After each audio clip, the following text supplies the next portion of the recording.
مدینے کی فضا میں سکون تھا۔ نبی عالم صلی اللہ علیہ وسلم کے گھر میں ایک روشنی پھوٹ رہی تھی اور پھر ایک نوزائیدہ بچے کی آواز گونجتی ہے۔ یہ وہ آواز تھی جس نے تاریخ بدلنی تھی، اور یہ وہ لمحہ تھا جب آسمان نے زمین پر جھک کر کہا، یہ حسین ہے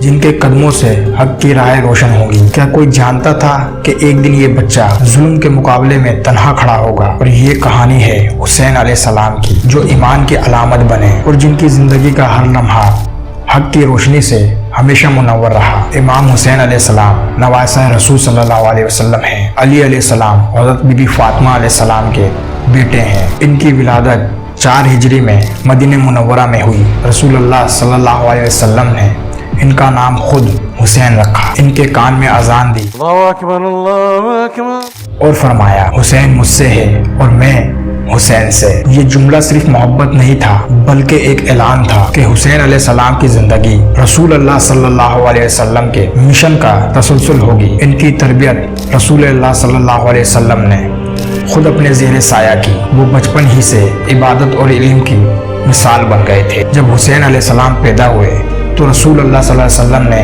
انہیں اپنے گود میں لے لیا، حسین علیہ السلام کے چہرے کو چوما اور فرمایا، اے اللہ، میں حسین سے محبت کرتا ہوں، اور جو حسین سے محبت کرے تو بھی اس سے محبت کر۔ رسول اللہ صلی اللہ علیہ وسلم ہمیشہ حسن اور حسین علیہ السلام کو اپنے کاندھوں پر بٹھاتے تھے۔ ایک دن صحابہ نے دیکھا کہ حسین اور حسن علیہ السلام آپ کے پشت پر سوار ہیں، تو صحابہ نے فرمایا، اے رسول خدا صلی اللہ علیہ وسلم، حسین نے آپ کو سواری بنا رکھا ہے؟ آپ صلی اللہ علیہ وسلم مسکرائے اور فرمایا، نہیں، یہ حسین ہے اور ان کی سواری بہترین سواری ہے۔ یہ محبت صرف خونی رشتہ نہیں تھی بلکہ یہ روحانی وراثت تھی۔ رسول اللہ صلی اللہ علیہ وسلم جانتے تھے کہ حسین علیہ السلام وہ چراغ ہیں جو امت کو اندھیروں سے کھینچ کر روشنی میں لے کر آئیں گے۔ حسین علیہ السلام کا بچپن مسجد نبوی میں گزرا۔ وہ قرآن کی تلاوت سنتے اور نبی کریم صلی اللہ علیہ وسلم کے ساتھ نماز میں کھڑے ہوتے۔ ایک دن نبی صلی اللہ علیہ وسلم جب سجدے میں گئے تو حسین علیہ السلام آپ صلی اللہ علیہ وسلم کی پشت پر چڑھ گئے اور نبی صلی اللہ علیہ وسلم نے سجدہ لمبا کر دیا۔ آپ صلی اللہ علیہ وسلم نے بعد میں صحابہ سے فرمایا، میں نے سجدہ اس لیے لمبا کیا تھا کہ حسین کہ میرا نواسہ میری پشت پر آ گیا تھا اور میں نے چاہا کہ وہ خود میری پشت سے اترے۔ یہی وہ تربیت تھی جس نے حسین علیہ السلام کو صبر، علم اور عدل کا پیکر بنایا۔ وہ بچپن ہی سے سچ بولنے والے اور کمزوروں کے ساتھ انصاف کرنے والے بن گئے۔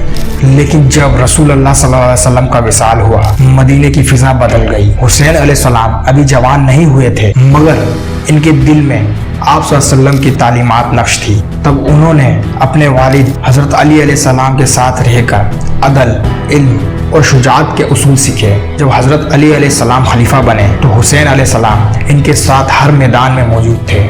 صفین، جمل، نہرواں، ہر موقع پر حسین علیہ السلام نے اپنے والد کے ساتھ حق کی حمایت کی۔ وہ کبھی اقتدار کے خواہش مند نہیں تھے بلکہ عدل کے محافظ تھے۔ ان کی نگاہ میں دنیا کی حیثیت صرف ایک پانی کے قطرے کے برابر تھی۔ اور جب حضرت علی علیہ السلام کی شہادت ہوئی تو امام حسن علیہ السلام خلیفہ بنے۔ حسین علیہ السلام ان کے ساتھ رہے اور اپنے بھائی کے فیصلوں میں مشورہ بھی دیتے۔ جب امام حسن علیہ السلام نے امت کے اتحاد کے لیے معاہدہ صلح کیا تو حسین علیہ السلام نے اس فیصلے کی بھی تائید کی۔ یہ صلح کمزوری نہیں تھی بلکہ امت کو خون ریزی سے بچانے کے لیے کیا گیا تھا۔ حسین علیہ السلام نے اپنے بھائی کے ساتھ وفاداری نبھائی اور امت کے امن کے لیے خاموشی اختیار کی۔ لیکن جب امام حسن علیہ السلام کا وصال ہوا تب یزید کے دور کا آغاز قریب تھا۔ یزید نے خلافت کو بادشاہت میں بدل دیا اور اس نے ظلم، جبر کو عام کر دیا۔ اور پھر وہ دن آیا جب حسین علیہ السلام سے بیعت کا مطالبہ کیا۔ ولید بن عتبہ مدینے کا گورنر تھا، یزید کا پیغام لے کر آیا، حسین علیہ السلام سے کہو کہ بیعت کریں۔ حسین علیہ السلام مسجد نبوی گئے۔ روضہ رسول صلی اللہ علیہ وسلم کے سامنے کھڑے ہو کر انہوں نے کہا، اے نانا، امت تیرے دین سے دور جا رہی ہے اور میں تیری امت کو بیدار کرنے نکلا ہوں۔ رات بھر دعا میں گزار دی۔ صبح ہوئی تو فیصلہ ہو چکا تھا۔ حسین علیہ السلام نے مدینے چھوڑنے کا ارادہ کیا تھا کیونکہ وہ نہیں چاہتے تھے کہ مدینے جیسے شہر میں خون ریزی ہو۔ مدینے کی گلیوں میں خاموشی سے چھا گئی۔ لوگ دروازوں سے جھانک رہے تھے۔ سب جانتے تھے کہ حسین علیہ السلام اپنے اہل بیت کے ساتھ جا رہے ہیں، مگر کہاں؟ یہ سفر صرف ہجرت نہیں، یہ حق کی راہ کا آغاز تھا۔